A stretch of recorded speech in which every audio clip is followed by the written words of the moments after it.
মধ্যে ভরে কালি বানাও, এই কালিগুলো দিয়ে ওই গাছের ডাল দিয়ে কলম দিয়ে গাছের পাতা খাতা বানিয়ে তুমি আমার কোরআন মাজিদের ব্যাখ্যা লিখতে থাকো, লিখতে থাকো, লিখতে থাকো। সাগরের পানিগুলো ফুরিয়ে যাবে, গাছের কাঠগুলো কলম ভেঙে যাবে, কলম ভোতা হয়ে যাবে, ওই কলমে আর লেখা যাবে না, গাছের পাতাগুলো শেষ হয়ে যাবে, কিন্তু আমি রব্বুল আলামিন আমার কোরআন মাজিদের ব্যাখ্যা করে তুমি শেষ করতে পারবে না। 1500 বছর আগে কোরআন মাজিদের আয়াতের ব্যাখ্যা একভাবে লেখা হয়েছে, ওখান থেকে 1000 বছর আগে আরেক রকম লেখা হয়েছে। এখন বর্তমান মুফাসসিররা কোরআন মাজিদের ব্যাখ্যা লিখছে 1500 বছর আগের ওই কিতাবের সাথে মিলছে না। নতুন নতুন ব্যাখ্যা চলে আসছে, কিন্তু সূরা ফাতিহার জায়গায় ফাতিহা আছে। একটা সূরা ফাতিহার ব্যাখ্যা এক একজন এক এক ভাবে বুঝাইছে। এজন্য কোরআন মাজিদের ব্যাখ্যা কিছু কিছু জায়গায় মুহকাম মুতাশা, আল্লাহ বলছে কিছু তোমরা পড়লেই বুঝতে পারবা, আকিমুস সালাহ নামাজ কায়েম করা স্পষ্ট, ওয়া আতুজ যাকাত যাকাত দাও স্পষ্ট, কিন্তু কিছু কিছু শব্দ আমি অস্পষ্ট রাখবো, বের খাটিয়ে বের করো কুদরত। লাইলাতুল মুবারাকা 14 শাবান, আমি বলি না একটু বের খাটায় বের করো, আমি কি বলতে চেয়েছি। বের খাটিয়ে আমার নবীজির সাহাবায়ে কেরাম, আমার নবীজির ঘোষণা লাইলাতুম মিন নিসফি শাবান হচ্ছে 14 তারিখ রাত। কয় তারিখ? বড় পীর আব্দুল কাদের জিলানী বলছেন শাবান শব্দের অর্থ ডিকশনারিতে আসছে ছড়ানো, বিস্তার করা, ছড়িয়ে দেওয়া সমগ্র বিশ্বে। কি ছড়াবে? আতর ছড়াবে, সুগন্ধ ছড়াবে, না চাউল ছড়াবে, না ডাউল ছড়াবে, না বিশ্বের মানুষকে খাওয়াবে, কি করবে? বিস্তার করা ডিকশনারিতে অর্থ শাবান অর্থ বিস্তার। এখন 5টা শব্দের দিকে খেয়াল করি, ডিকশনারি খোলেন। শাবানের শিন, শিন শব্দ, শিন শব্দটি সারফুন, শিন শব্দটি কোথায়, কোথা থেকে নেওয়া? শিনটা সারফুন থেকে নেওয়া। সারফুন শব্দের ব্যাখ্যা হচ্ছে মর্যাদা। একটু খেয়াল করবেন, আমরা একটু গবেষণামূলক কথা বলি তো আপনাদের হয়তো ভালো লাগবে না, কিন্তু এই শাবানের গুরুত্ব বোঝার জন্য একটু বলতে হচ্ছে, একটু খেয়াল করবেন ধৈর্য ধরে। শিন শব্দটি শাবান, 5 শব্দের শাবান, এই 5 শব্দের শাবানের শিনটা নেওয়া হয়েছে সারফুন শব্দ থেকে। সারফুনের ব্যাখ্যা মর্যাদা। আইন, আইন শব্দটি নেওয়া হয়েছে উলুফুন থেকে। উলুফুন মানে বিস্তারিত, উলুফুন মানে উচ্চ মাকাম, উচ্চ মর্যাদাশীল কোন ব্যক্তিকে বোঝানোর জন্য উলুফুন, উলুফুনের আইন নেওয়া হয়েছে। বা হচ্ছে বিররুন, বিররুন শব্দটি পূর্ণ, পূর্ণবান ব্যক্তি, পূর্ণবান একজন ব্যক্তি, কোন ব্যক্তির ভালো কিছু বোঝানোর জন্য বিররুন ব্যবহার হয়, বিররুন থেকে বা নেওয়া হয়েছে। আলিফ, উলফাত, উলফাত মানে প্রেম, ভালোবাসা, এই উলফাত থেকে নেওয়া হয়েছে আলিফ। শেষে থাকে নূর, নূর নেওয়া হয়েছে নূর থেকে, নূর ওয়াও রা, নূর, নূর মানে আলো, নূর মানে আলো, আলো, এই আলো থেকে নেওয়া হয়েছে নুন। তাহলে শাবানের অর্থ মর্যাদা, উচ্চ মাকাম, ভালোবাসা, প্রেম, আলো। তাহলে এই শাবান মাসে আল্লাহ তাআলা ভালোবাসা ছড়িয়ে দিয়েছেন পৃথিবীতে। তার মানে এই শাবান মাসে তোমরা একে অপরের সাথে প্রেম করো, প্রেম, ঝগড়া করো না। এই শাবান মাস ভালোবাসার মাস, আল্লাহর ভালোবাসায়, আল্লাহর দিকে খেয়াল করে, রাসূলের প্রেমে সমগ্র বিশ্বের মুসলিম শাবান মাসে তোমরা প্রেম করো, ভালোবাসো, ঘৃণা ঘৃণা বিলীন করে দাও, ভালোবাসার জোয়ার ছড়িয়ে দাও সমাজের মধ্যে। সুবহানাল্লাহ। তোমরা যদি এটা করতে পারো, এই শাবান মাসে আমার গোলামির মাধ্যমে, শাবান মাসে আল্লাহর গোলামি করেন, শাবান মাসে দান সদকা করেন, নফল নামাজ পড়েন, মিথ্যা ছেড়ে দেন, ঘুষ ছেড়ে দেন, সুদ ছেড়ে দেন, জিনা ছেড়ে দেন, গীবত ছেড়ে দেন, পরনিন্দা ছেড়ে দেন, সোনার মানুষ হয়ে যান। আল্লাহ তাআলা বলছে যদি পারো তোমার মর্যাদা আকাশচুম্বী করে দেব আমি। সুবহানাল্লাহ। কি করব? আকাশচুম্বী মর্যাদা করে দেব, তোমার মর্যাদা অনেক বাড়িয়ে দিব, তোমার চেহারার মধ্যে নূর দেব, নূর। যে তোমার চেহারার দিকে তাকাইবে তোমাকে জড়ায় ধরতে চাইবে, এমন সৌন্দর্য দিব।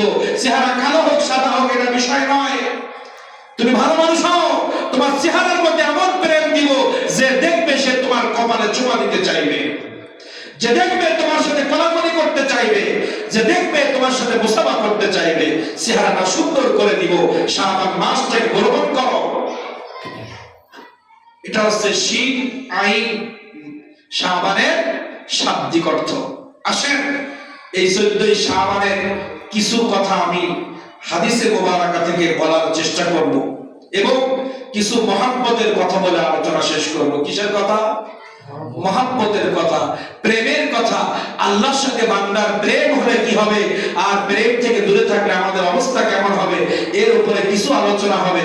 আর যতই আমাকে টপিকস দেওয়া হয়েছে, শাবানের গুরুত্ব, 14 শাবান আছে না নাই, 14 শাবান কি করা লাগবে, এ সম্পর্কে কথা যখন বলতেই বলা হয়েছে, একটা হাদিসে মোবারকা আপনাদের সামনে পেশ করছি। قال رسول الله صلى الله عليه وسلم, রাসূল করিম সাল্লাল্লাহু আলাইহি ওয়াসাল্লাম বলতেছেন, ইদা যখন কানাত আসবে লাইলাতুন নিসফু মিন শাবান, শাবানের 14 তারিখ রাত যখন আসবে, যেটা আগামীকাল, শাবানের বরকত শুরু হবে আগামীকাল সূর্য ডোবার থেকে শুরু করে পরের দিন সূর্য ওঠার আগ পর্যন্ত। এই সময়টার ব্যাখ্যা দিচ্ছেন আমার নবী মুহাম্মদুর রাসূলুল্লাহ। ইজা যখন কানাত আসবে লাইলাতুন নিসফু মিন শাবান, শাবান 14 শাবান রাত যখন তোমাদের কাছে আসবে, ফাকুমু লাইলাহা, তোমরা রাতের মধ্যে জেগে থাকো, তোমরা রাতের মধ্যে জাগো। জেগে কি করবা? আসতেছে কি করব? ফাকুমু, তোমরা জাগ্রত থাকো, জাগ্রত থেকে রুকু করো, সিজদা করো, তেলাওয়াত করো, জিকির করো, কান্না করো, আল্লাহর কাছে দোয়া করো। জাগতে বলেছেন, জেগে কি সিনেমা দেখতে বলেছেন? সিনেমা তো দেখতে বলেনি। নবীজি যখন জাগতে বলেছেন তাহলে কিছু তো আছে। কি আছে? জাগো, ওয়াসুমু ইয়াওমাহা, এবং পরের দিন না খেয়ে থাকো, রোজা রাখো। রাত জাগো, পরের দিন রোজা রাখো। ফাইন্নাল্লাহা তাআলা, নিশ্চয় আল্লাহ তাআলা, ইয়ানজিলু ফিহা বিগুরুবিশ শামস ইলা সামাঈদ দুনিয়া, আল্লাহ রাব্বুল আলামিনের কুদরত। কেউ বলছেন আল্লাহ নেমে আসে, আল্লাহর কি নামা লাগে? আল্লাহ তো কুন বললে ফায়াকুন হয়। এখানে আল্লাহর স্পেশাল কুদরত প্রথম আসমানে আসে। ইয়ানজিলু, নাজিল করা হয়, বিহা ফিহা, তার মধ্যে, বিগুরুবিশ শামসি ইলা সামাঈদ দুনিয়া, দুনিয়ার মধ্যে প্রথমে যে আসমানটা দেখা যায়, প্রথম যে আসমানটা তোমরা দেখতে পাও, এই আসমানে আল্লাহর কুদরত নাজিল হয়। কি বলতে থাকেন এই কুদরতের মধ্যে? আল্লাহ ফায়াকুলু, আল্লাহ বলতে থাকেন 14 শাবান মাগরিবের রক্ত যখন হয়, সূর্য যখন ডুবে যায়, আবার পরের দিন সূর্য ওঠার আগ পর্যন্ত, ফায়াকুলু, আল্লাহ নিজেই বলতে থাকে, ফেরেশতাদের মাধ্যমে নয়, ডাইরেক্ট আল্লাহর নূরের জবান দিয়ে আল্লাহ তাআলা বলেন, ফায়াকুলু, আল্লাহ বলেন, আলামান, কেউ কি আসো, আলামান, কেউ কি আসো, মুস্তাগফিরিন, আমার কাছে ক্ষমা চাওয়ার কোন মানুষ আছে নাকি? আল্লাহ তাআলা প্রথম আসমান থেকে আমাদেরকে ডাক দিচ্ছেন, হে আমার বান্দা, তোমরা কি গুনাহ করেছো? তোমাদের কি অনেক গুনাহ হয়ে গেছে? তোমার কি আমার কাছে ক্ষমা চাওয়ার কোন ইচ্ছা আছে? ফাস্তাগফির, কেউ কি ক্ষমা চাইতে চাও? ক্ষমা যদি চাও, ফাগফার লাহু, আমি ক্ষমা করে দিব। কেউ আসো? কি মায়া করে আমাদের ডাকতেছেন আল্লাহ তাআলা। গুরুত্ব নাই, 14 রাতের কিছুই নাই। শবে বরাতের ব্যাখ্যা পরে, শবে বরাত বাদ দেন, শবে বরাত শব্দটা বাদ দেন, এক সাইডে রাখেন। 14 শাবান রাতের মর্যাদা আছে কিনা সেটা আগে বুঝি, তারপর শবে বরাত পরে বুঝবো। ফায়াকুলু, আল্লাহ তাআলা বলছেন, কেউ কি আসো, ফাস্তাগফির, আমার কাছে ক্ষমা চাইবা, ফাগফার লাহু,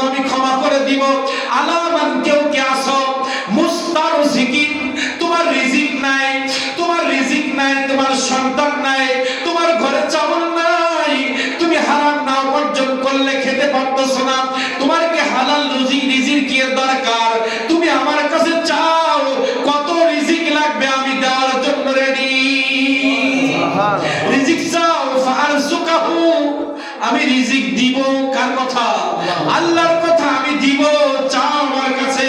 আলামিন কেউ কি আছো মুবতালি, অসুস্থ আছো নাকি আমার কোনো বান্দা? ক্যান্সার হয়েছে, ডাক্তার বলছে আর বাঁচবে না। ডায়াবেটিস হয়েছে, তুমি খেতে পারো না। তোমার প্রেশার 120/170/120। প্রেশারের জন্য যখন তখন তোমার স্ট্রোক হতে পারে, এমন টেনশন। ও আমার বান্দি, তোমাদের গোপন অনেক রোগ আছে। তোমরা কি চাও তোমাদের রোগটাকে আমি মুক্ত করে দেই? তুমি কি চাও রোগ মুক্ত করে দেই? তাহলে আসো, এই রাত্রে তুমি আমার কাছে চাও। আলামিন মুবতালিয়ান, তোমরা চাও ফাআফিহি, আমি অবশ্যই রোগ মুক্ত করে দিব। আলা কাজা আলা কাজা আলা কাজা, এভাবে আল্লাহ ডাকতে থাকবেন, ডাকতে থাকবেন, ডাকতে থাকবেন, হাত্তা ততক্ষণ ইয়াতলা'আশ ফাজর, ইয়াতলা'আল ফাজর, যতক্ষণ ফজর নামাজ না হবে, যতক্ষণ ফজরের আযান না হবে, ফজরের আযানের আগ পর্যন্ত আমি আল্লাহ তোমাদেরকে বলছি আলা কাজা আলা কাজা। কেউ কি আছো আমার কাছে ক্ষমা চাইবার, ক্ষমা করব। কেউ কি রিজিকের দরকার, রিজিক দিব। অসুস্থতা সুস্থ করে দিব। এইভাবে যদি তুমি আমার কাছে চাও, তুমি চাইবা আমি দিব, তুমি চাইবা আমি দিব। আমার নবী মুহাম্মদুর রাসূল আনাস রাদিয়াল্লাহু তাআলা আনহু থেকে আসছে, আল্লাহ রাসূল করিম সাল্লাল্লাহু আলাইহি ওয়াসাল্লাম থেকে আসছেন এই আয়াতের ব্যাখ্যা, ফিহা ইফরাকু কুল্লু আমরিন হাকীম। ফিহা, এই রাতের মধ্যে আছে ইফরাকু কুল্লু আমরিন হাকীম, পরোক্ষমায় কিছু বিধান আমি এই রাতে দিব, জ্ঞান করব, কিছু কাজ আমি এই রাতে ঘোষণা দিব। কি ঘোষণা দিব? আমার নবীজি বলতেছেন এই রাতের মধ্যে আল্লাহ কি ঘোষণা দিতে চেয়েছেন, কি আদেশ করতে চেয়েছেন। এই রাতের মধ্যে জিবরাইলকে আল্লাহ ডাকবেন, জিবরাইলকে আল্লাহ ডাকবেন, আজরাইলকে আল্লাহ ডাকবেন, ইসরাইলকে আল্লাহ তাআলা ডাকবেন। ফেরেশতাদেরকে ডেকে মহান আল্লাহ রাব্বুল আলামিন বলবেন, হে আজরাইল আসো, আজরাইল আসো, নাও একটা লিস্ট। কি দিবা লিস্ট? ধরো লিস্ট। এই 14 শাবানের পর থেকে পরবর্তী 14 শাবান পর্যন্ত এই এক বছরের ভিতরে কার ছেলে হবে, কার মেয়ে হবে, কার সন্তান পেটের মধ্যে মারা যাবে, কার সন্তান দুনিয়া আসার পরে মারা যাবে, কে 4 বছর বয়সে মারা যাবে, কে 10 বছর বয়সে মারা যাবে, কে ক্যান্সারে আক্রান্ত হয়ে মারা যাবে, কে স্ট্রোক করে মারা যাবে, কে রিজিকের অভাবে ভুগবে, কার পৃথিবীতে কি হবে। এই লিস্টটা নাও, এই লিস্টটা নিয়ে নোট করে রাখো। আজকে বাজেট ঘোষণা হবে, আজকে কে মারা যাবে, কে বাঁচবে, কে অসুস্থ থাকবে, কে সুস্থ থাকবে, কার সন্তান হবে, কার হবে না, কার সন্তান পেটের মধ্যে মারা যাবে, কার সন্তান দুনিয়া এসে মারা যাবে, কে 50 বছরে মারা যাবে। সমস্ত লিস্টগুলো আল্লাহ রাব্বুল আলামিন বাজেট ঘোষণা করে দেন। যেমনি ভাবে একটা দেশের মধ্যে সংসদে 1 বছরের মধ্যে কয়টা স্কুল হবে, কয়টা মাদ্রাসা হবে, কোন গ্রামে কয় কিলোমিটার রোড হবে, কোথায় ব্রিজ হবে, কোথায় কালভার্ট হবে, কোথায় কি হবে, গরিবের কার্ড কয়টা হবে, গম কয় মন যাইবে, চাউল কয় এলাকায়, কোন এলাকায় কত মন যাইবে, কে কার ব্রিজ দরকার, কার রড দরকার। এমপি সাহেবরা স্পিকারের কাছে যেমন ভাবে শো করে যে বিদ্যুৎ মন্ত্রী, বিদ্যুতের দরকার হলে বিদ্যুৎ মন্ত্রীর কাছে বলে, বিদ্যুৎ মন্ত্রী স্পিকারের কাছে বলে হ্যাঁ দেওয়া যায়। যে শিক্ষামন্ত্রী কয় কেজি বই লাগবে, কয় সেট বই লাগবে, যে খাদ্যমন্ত্রী কতটা গম চাউল লাগবে, আর যে রেলমন্ত্রী রেলের একটা বাজেট, বিমান মন্ত্রী বিমানের বাজেট, শিক্ষামন্ত্রী শিক্ষার বাজেট, বিদ্যুৎ মন্ত্রী বিদ্যুতের বাজেট, সেতু মন্ত্রী সেতুর বাজেট। আছে না নাই? বাজেট দেয় না 1 বছর। এই বছরের মধ্যে আমার এলাকায় 2 কিলোমিটার রোড করতে হবে, সামনে বা পাস করতে পারবো না। তাহলে আমরা সংসদে বসে আমাদের বিলগুলো পাস করাইনি। আল্লাহ তাআলা বলছে আমিও 1 বছরের একটা বাজেট এই রাতে দেব। যদি এই রাতে আমাকে খুশি করতে পারো তাহলে বাজেট ঘুরেও যেতে পারে। হ্যাঁ, আমরা আমরা চাইবো কি, আল্লাহ এই 1 বছরের মধ্যে যদি আমার মৃত্যু হয়, তুমি ইমানি হালাতে মৃত্যু দিও, তুমি ইমানদার অবস্থায় আমার মৃত্যু দিও। আমি যদি বেনামাজি অবস্থায় না মরি, আমি যদি কোনো খারাপ কাজের রানিং অবস্থায় না মরি, আমি যদি নামাজের সেজদায় পড়তে পারি, আমি তোমার ভয়ে কাঁদতেছি এমন সময় যদি আমার মওত হয়, আমি তোমার জিকির করতেছি, তোমাকে আল্লাহ আল্লাহ আল্লাহ আল্লাহ জিকির করতেছি, এই আল্লাহ আল্লাহ ডাকতে ডাকতে যদি আমার রূহটা বেরিয়ে যায়, আল্লাহ আল্লাহ 1 বছর কোন হারাম টাকায় যদি আমার স্পর্শ করা না লাগে, এই 1 বছরের ভিতরে তুমি যদি আমার একটা নাতি দাও, একটা পুতা দাও, আমার একটা সন্তান দাও, আল্লাহ তুমি পরেশগার সন্তান দিও। এভাবে করে আল্লাহর কাছে দোয়া করতে পারি না? পারি। তাহলে বাজেট হচ্ছে, আল্লাহ প্রথম আসমানে আসতেছে, তাহলে 14ই শাবানের বরকত আছে না নাই? এখন আসে, শবে বরাত শব্দটি আমার নবীজির জামানায় ছিল না। আমি আপনাদের কাছে একটা প্রশ্ন করি, এই যে 40 দিনের সেল্লা মোবারক, এটা রাসূলের জামানায় কোন হাদিসে আছে বলেন? হেফাজত ইসলামের ব্যানার কোন নবীর কিতাবে, কোন সাহাবীর কিতাবে আছে এই ব্যানার লেখা? কথা বলতে হবে। ইসলামী আন্দোলন রাসূল করিম সাল্লাল্লাহু আলাইহি ওয়াসাল্লামের জামানায় ছিল খেলাফত, কি ছিল? একজনই নেতা ছিল, তার কমান্ড মানত। রাসূল সাল্লাল্লাহু আলাইহি ওয়াসাল্লাম ইন্তেকাল করেছে, সিদ্দিক আকবরের কমান্ড সমগ্র বিশ্বের মুসলমান মেনেছে। সিদ্দিক আকবর ইন্তেকাল হয়েছে, ওমর ফারুক যখন আসছে, ওমর ফারুক একজন নেতা মুসলমানদের। আর আমাদের সমাজে মুসলমানদের মধ্যে 7-8টা ব্যানার হয়ে আমরা টেনশনে আছি যে কার দেব, শেষ পর্যন্ত কোন মুসলমান ভোট পেলিস না। মুসলমানদের ব্যানার হবে একটি, নেতা হবে একজন, এজন্য কোন আউলিয়া কেরাম রাজনীতি করে না। রাজনীতির নেতা হবে একজন। আমি একটা ব্যানার খাটায় বলতেছি আমার দল জান্নাতি, আমি একটা ব্যানার নিয়ে বলতেছি আমার দল জান্নাতি। আপনি যে খতমে নবুয়তের ব্যানার করলেন, ইসলামী আন্দোলনের ব্যানার করলেন, খেলাফত মজলিস করলেন, অমুক আন্দোলন করলেন, একটা হাদিস দেখান কোন হাদিসে ইসলামী আন্দোলন নামের রাজনৈতিক দল আছে? ওটা বেদাত হচ্ছে না? ওটা বেদাত হচ্ছে না? আমরা সাপোর্ট করছি কারণ আপনি কোরআনের কথা বলতেছেন, আপনি ইসলামী রাষ্ট্র কায়েম করতে চাচ্ছেন, এজন্য আমরা মুখ বন্ধ করে আছি। আপনারা কি করতেছেন? একটা ব্যানার দিয়ে মুসলমানদের ঐক্য করার চেষ্টা করতেছেন, যে এই ব্যানারে আসলে আমরা ঐক্য হয়ে ইসলামের প্রসার করতে পারবো। তাহলে 14ই শাবান রাতে এত বরকত, তো ওই বরকতময় রাতে মানুষকে একটু আল্লাহমুখী করার জন্য শবে বরাত নামটা দিয়েছি, এত চুলকানি কেন? তুমি দুনিয়া কামাই করার জন্য, গাড়ি বাড়ি করার জন্য, পজিশন করার জন্য তোমার মন চেয়েছে, আমার আল্লাহ রাসূল ওয়ারাফা'না লাকা যিকরাক, এই আয়াতের ব্যাখ্যা সমস্ত মুফাসসিরে ইকরাম বলছে এই আয়াতে আল্লাহ রাসূলের মর্যাদা বাড়ানোর কথা বলা হয়েছে।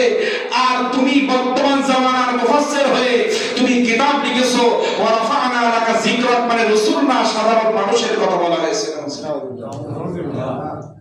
তোমার এই আকীদা প্রকাশ করার জন্য তুমি ব্যানার তৈরি করেছো, সেটা জায়েজ হচ্ছে। আর আমার নবীজি এই রাত জেগে ইবাদত করেছে, এত মর্যাদার ঘোষণা দিয়েছে, সেই রাতটাকে আমরা একটা নাম দিয়েছি, যে নামটা কোনো বেদাত হওয়ার সুযোগ নাই। সব মানে রাত, ফার্সি ভাষা, সব মানে কি? রাত। বরাত মানে বরকতময় রাত। এই রাতটা বরকতময়, তা আমরা বাংলায় নাম দিয়েছি শবে বরাত। এটা আমি বেদাতের তো কিছু পাই না, বেদাত মানে নতুন করে কিছু আবিষ্কার করা, আমরা তো আবিষ্কার করি নাই। এই রাতটা নাম দিয়েছি সব, আরবিতে ওই ফার্সিতে সব মানে রাত। তো এই রাতটার নাম আমরা রাত না বলে সব বলি, কি বলি? আর এই রাত্রে আল্লাহ বরকত নাজিল করে না, কি বললাম তখন? ক্ষমা করে, রিজিক দেয়, অসুস্থ করে। তাহলে যে রাত্রে আল্লাহ তাআলা আমাদের ক্ষমা করতেছেন, যে রাত্রে আল্লাহ তাআলা আমাকে উত্তম রিজিক দিচ্ছেন, রাত্রে আল্লাহ তাআলা আমাদেরকে ক্ষমা করতেছেন, এই রাতটা কি বরকত না গজব? তাহলে বরকত হবে বরাত শব্দ বলতে পারি না? বরাত যা বরকত তাই, রাত যা সব তাই। এইটুকু বোঝার শেষ যদি কারণ না থাকে, আমরা তো মনে করতে পারি ব্রেনটা অসুবিধা আছে। কি আছে? সব মানে রাত, বরাত মানে বরকত, তাই সবে বরাত মুখে বলতেছি, এটা বেদাত বেদাত করতে করতে ফেরাও হয়ে দিচ্ছে। আর তাফসীরুল কোরআন মাহফিল, সিরাতুন নবী মাহফিল, তারপরে কি এই আন্দোলন সেই আন্দোলন, যার কোনো নাম কোরআন হাদিসে খুঁজে পাওয়া যায় না, সেই নাম বলতে বলতে ফেনা উঠে যাচ্ছে। ওখানে বেদাত হচ্ছে না, যেই সবে বরাত বলতে সেই বেদাত হচ্ছে। কারণ সবে বরাতে যে কিছু মানুষের একটু আল্লাহমুখী করা হচ্ছে, ওদের সহ্য আছে। এই সবে বরাত থেকে আমরা গান বাজনা করি না, তাহলে সুরকানি যে যে অনুষ্ঠান আল্লাহ রাসূল বলছেন, রাসূলের জামানায় যে প্রথা চালু ছিল না, ভালো করে বুঝবেন বেদাত কাকে বলে।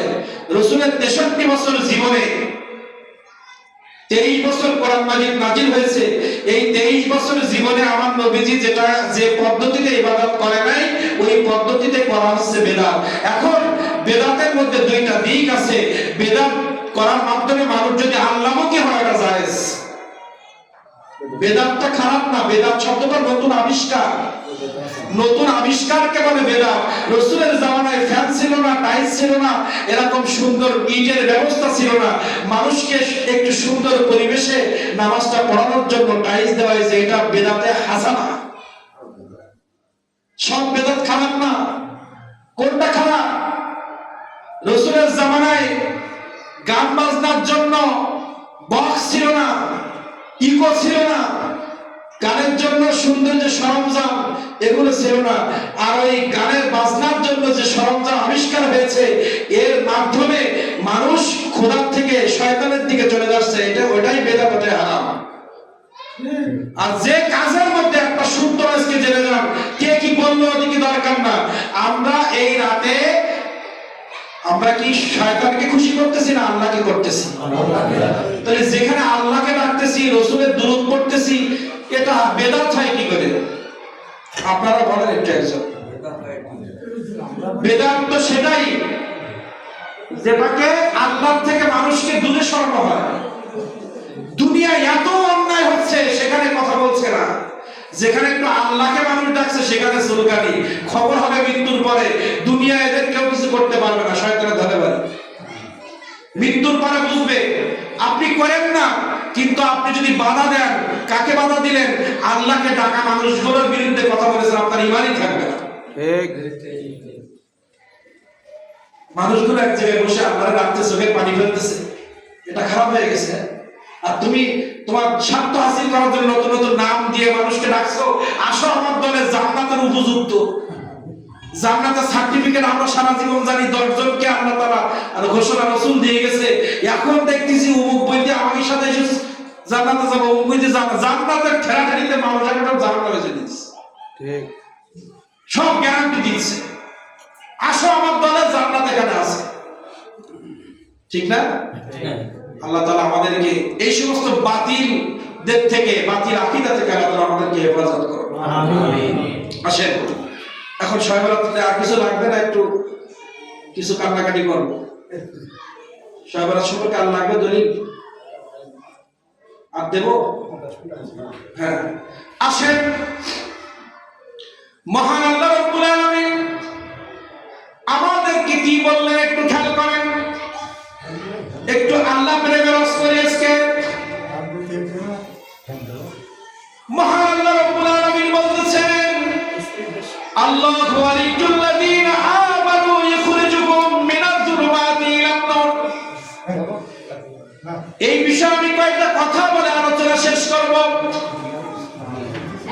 সূরাতুল বাকারার মধ্যে আল্লাহ তাআলা বলতেছেন, আল্লাহু ওয়ালিয়ুল্লাযীনা আমানু ইখরিজুহুম মিনাজ-যুলুমাতি ইলান-নূর।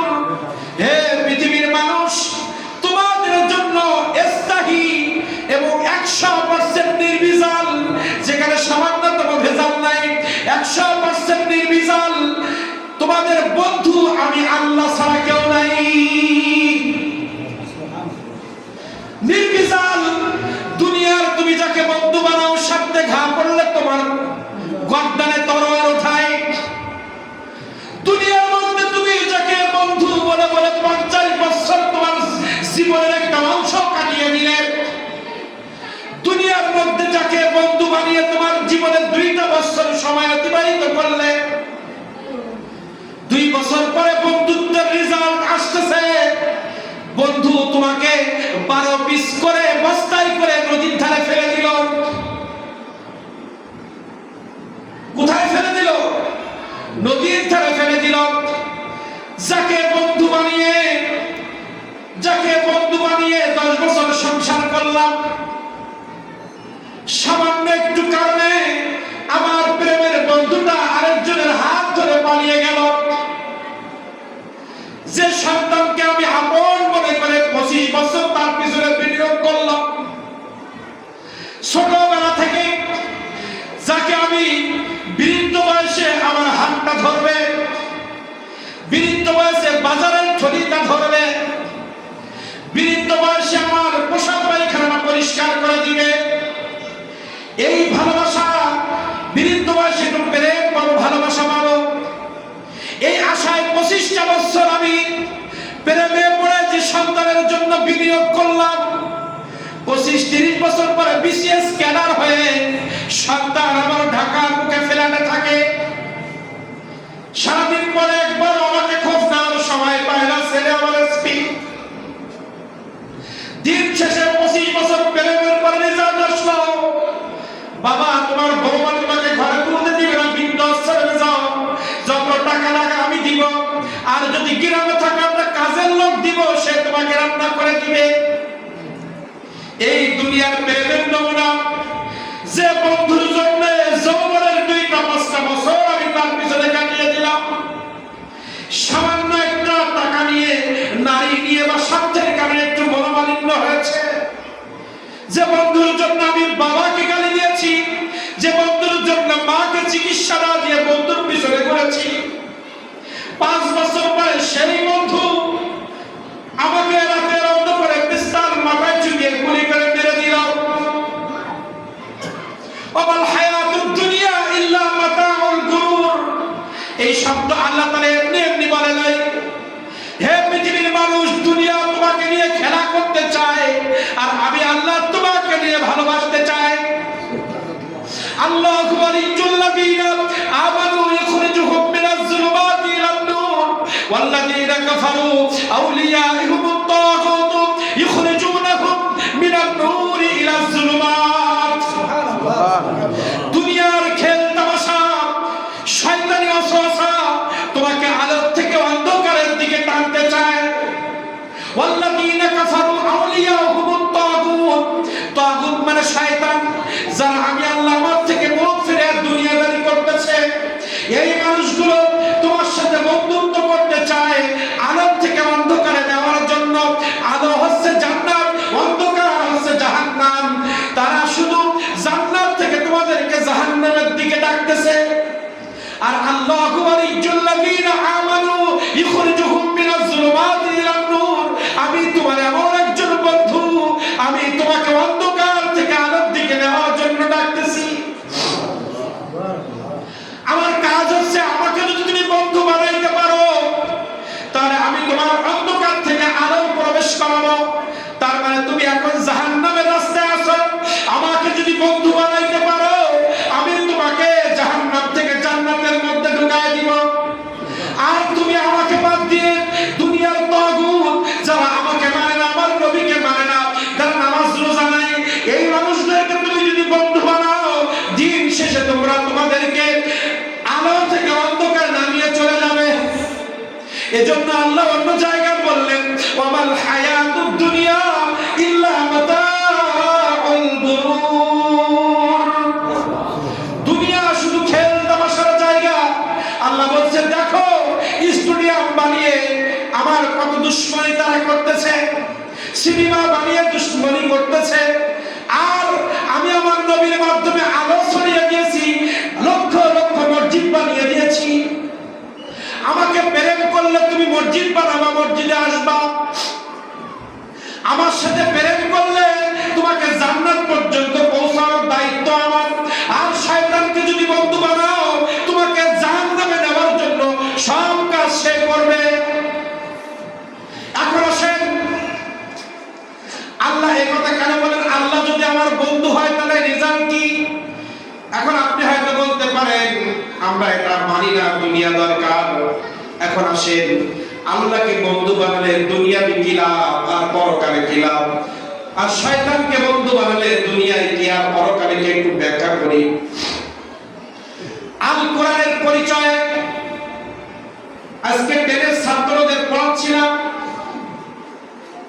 আপনাদের দোয়ায় খায়রি আজিজে কামেল মাদ্রাসায় উস্তাদরা কিছু ক্লাস করার সুযোগ করে দিয়েছে।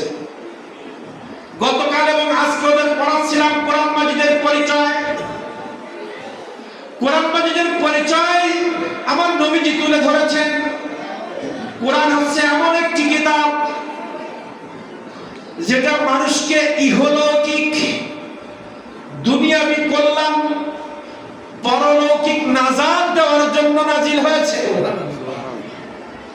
পরকালে মুক্তি আর দুনিয়াবি শান্তির জন্য।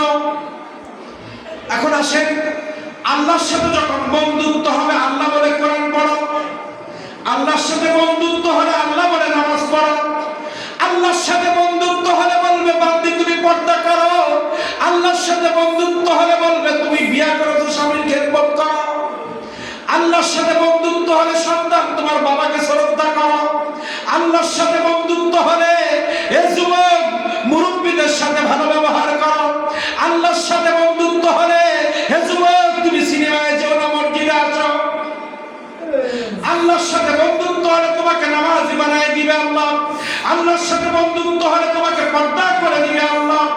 এখন আসেন, আল্লাহর সাথে বন্ধুত্ব হলে পরকালে তো জান্নাত দিবে, দুনিয়ায় ফায়দা কি? আর আল্লাহর সাথে বন্ধুত্ব না করে শয়তানের সাথে বন্ধুত্ব করলে আখিরাতে তো জাহান্নামে যাওয়া লাগবে, দুনিয়ায় ফায়দা কি? দুইটা কথা বলবো। আমাদের কোন একজনের মেয়ে, যুবতী মেয়েরা যারা বসে আছে অথবা ভাবি যারা বসে আছে, মা যারা বসে আছে, এখান থেকে এলাকার কোন একজনের মেয়ে যদি মাথার চুলগুলো খুলে দিয়ে, মাথার কোন চুলগুলো খুলে দিয়ে সুন্দর মেকআপ করে ওড়নাটাও ঠিকঠাক মতো না দিয়ে এই রোড দিয়ে হেঁটে যায়, আমরা যদি কেউ দেখি কি বলবো? অমুকের মেয়েটা বেয়াদব। অ্যানসার দেবেন, ঠিক না ঠিক? আপনাদের এখান থেকে একটা মেয়ে মাথায় কাপড় না দিয়ে এলোমেলো চুল নিয়ে মেকআপ করে যদি হেঁটে যায়, এখানে যারা বসে আছেন জবান খাড়া করে বলেন, তাদেরকে ভালো বলবেন না খারাপ বলবেন? খারাপ বলবেন। আসেন, যে বেপরদায় যাচ্ছে শয়তান বলছে আমার দলের লোক, তাগুত বলছে আমার পক্ষে কাজ করতেছে। কারণ তাগুত চায় আল্লাহ থেকে মানুষকে দূরে রাখতে। যিনি বোরকা পরে যাচ্ছে তাকে আপনি কি বলবেন? যে অমুকের মেয়েটা খুব ভদ্র, বলবেন কিনা? তাহলে এই ভদ্র আপনি বলতেছেন, কোরআন মানার দরকার নেই, কিন্তু ভদ্র তো আপনি বললেন। তা এই পর্দাটা করতে বলেছেন কে? আল্লাহ। আর পর্দা খুলতে বলেছেন কে? তাহলে শয়তানকে বন্ধু বানালে দুনিয়াবি ওই মেয়েটা আপনার গালি মাসে দোয়া পড়ছে, তাহলে দুনিয়াবি অভিশাপের মধ্যে পড়েছে। কোন ছেলে যদি দেখতে আসে অমুকের মেয়ে কেমন, আপনি ভালো বলতে পারবেন না। কোন মেয়ে যদি কোন ছেলের সাথে খারাপ কথাবার্তা বলে, চলাফেরা করে, ওই মেয়েকে কেউ দেখতে আসলে আপনি কি ভালো বলবেন না খারাপ বলবেন? বিয়ের আগে মেলামেশা, প্রেম, এই যে এখানে কথা বলা, মোবাইলে কথা বলা, এগুলো রাসূল নিষেধ করেছেন না করেন নাই? রাসূল যেটা বলেছেন কার কথা? তাহলে যে রাসূল আল্লাহর কথা শুনছে না, সামাজিকভাবে তাকে আপনি গালি দিচ্ছেন, তাহলে দুনিয়াবি সে লাঞ্ছিত হচ্ছে।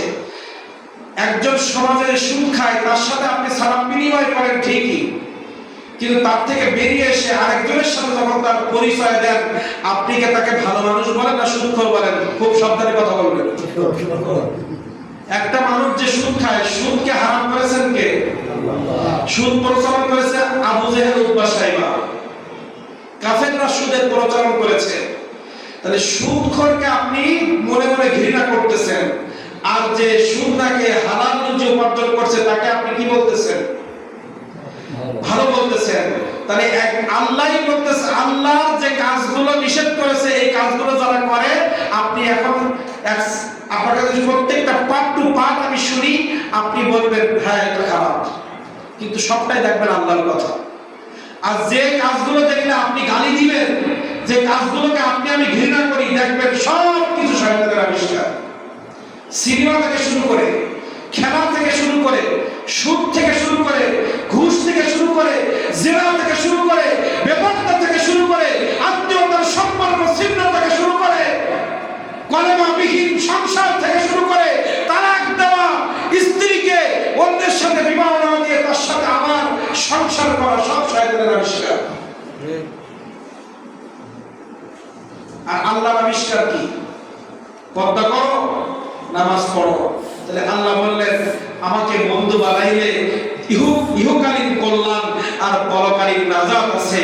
আর আমাকে যে বন্ধু বানাইতে পারে নাই এমন মানুষকে যদি বন্ধু বানাও, দুনিয়াবি গজব আর পরকালে জাহান্নাম। এখন আল্লাহর সাথে তো আমরা কথা বলতে পারি না, তাহলে আল্লাহর সাথে বন্ধু বানাবো কিভাবে?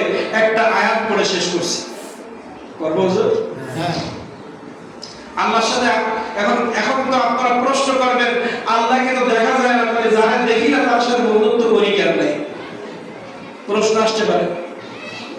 দুনিয়ার বন্ধু তো সামনে দেখা যায়, অসুস্থ হলে ফল নিয়ে আসতেছে, কি বাড়ি চাউল নিয়ে এক বস্তা চাউল পাঠাইতেছে, এটা দেখা যাচ্ছে উপকার করতেছে, কিন্তু আল্লাহকে তো দেখা যায় না। কিভাবে বন্ধু বানাবো?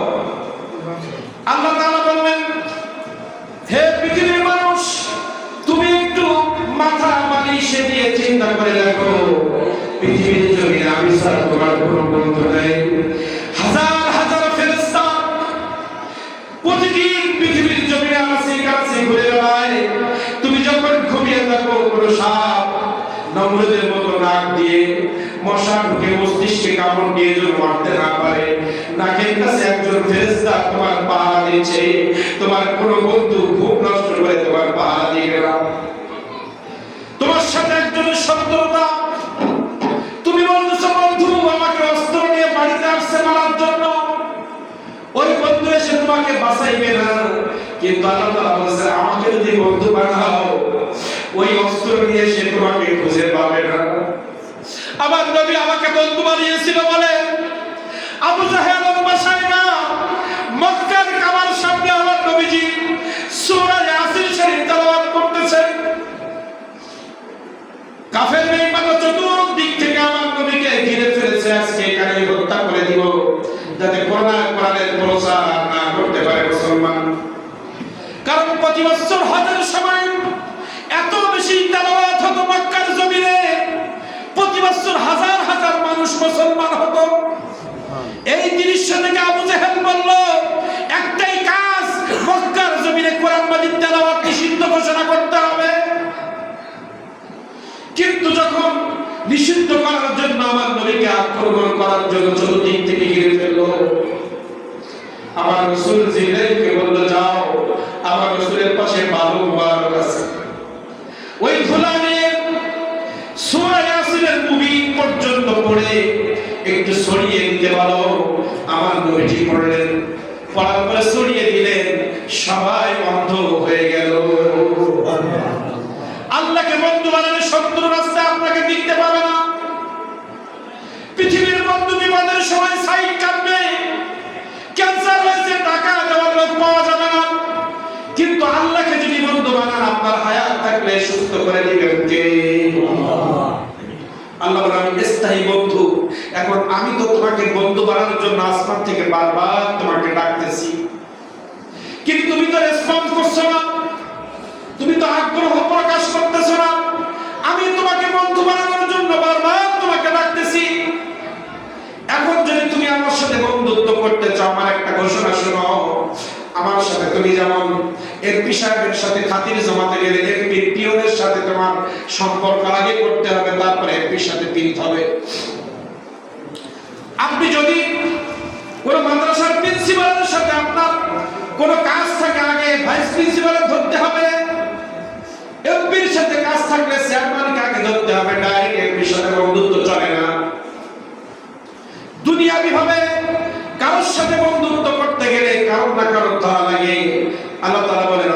ছোঁয়া যায় না, দেখাও যায় না।